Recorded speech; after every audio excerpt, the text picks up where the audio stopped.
En épocas del gobernador Juan José Lanusse, llegaron a Misiones los primeros inmigrantes ucranianos. Participaron, junto a otras corrientes inmigratorias, en la colonización del entonces territorio nacional de Misiones y de algunas zonas del Chaco, Entre Ríos, Formosa y Corrientes. El casamiento ucraniano es, aún hoy, una de las costumbres más arraigadas entre los descendientes de ese origen. Cada uno de los rituales de ese casamiento era acompañado por un motivo musical. Esta ambientación comenzaba desde que vestían a la novia. El march para el momento en que la conducían al acto civil o religioso y el Jindobrie para la bienvenida a los invitados.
Cuando llegaban los novios al domicilio en el que se festejaba el casamiento, los músicos los recibían con Jindobrie Molodei, bienvenida a los novios.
¿Recuerda usted, abuelo o abuela, el momento en que se cortaba la torta?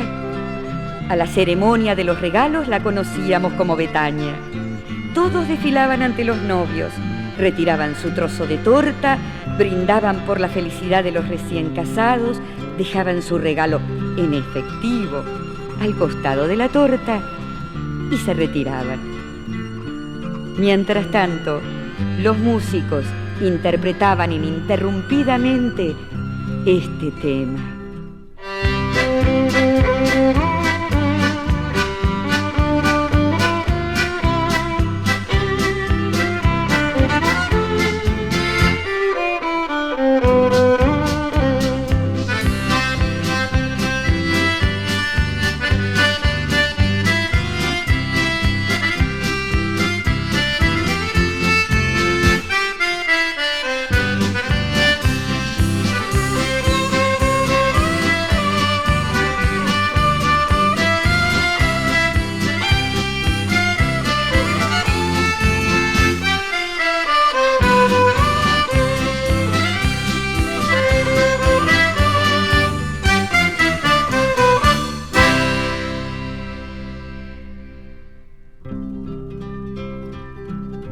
En un pañuelo de los que usaban en sus cabezas las mujeres campesinas de ascendencia ucraniana, era depositado y atado todo lo recaudado en la ceremonia de los regalos.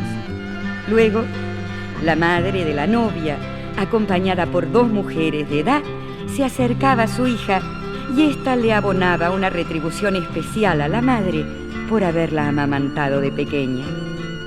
Inmediatamente, las 3 mujeres mayores iniciaban una danza ritual conocida como plisaña.